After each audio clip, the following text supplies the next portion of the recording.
Russia, Ukraine live updates. Key bridge between Russia and Crimea damaged, Ukraine says. Ukraine said the Kerch Bridge had been a symbol of Russian power in Crimea.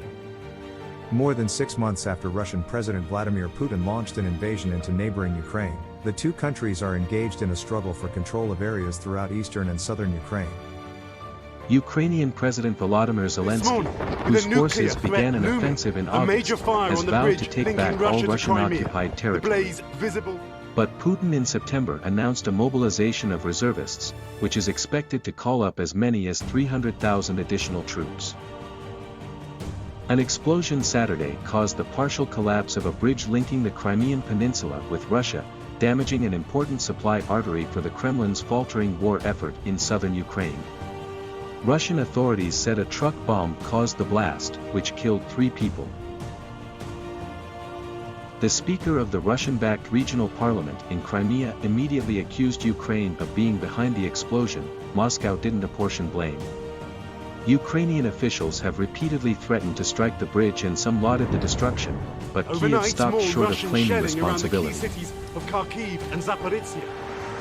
And guys, in those comments by President Biden, he also said he's trying to figure out President Putin's off-ramp is. This explosion on this bridge, this attack on this bridge, well, that further limits Putin's options. Meanwhile, an advisor to President Zelensky, guys, describing it as the beginning.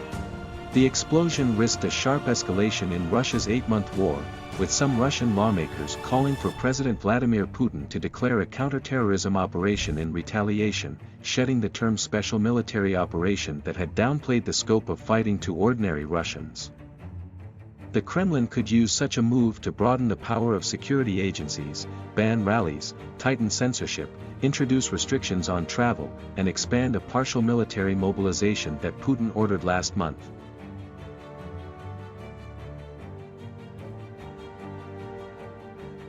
Hours after the explosion, Russia's defense ministry announced that the Air Force chief, Gen. Sergei Surovikin, would command all Russian troops in Ukraine. Surovikin, who over the summer was placed in charge of troops in southern Ukraine, had led Russian forces in Syria and was accused of overseeing a brutal bombardment that destroyed much of the city of Aleppo. Moscow, however, continues to suffer battlefield losses.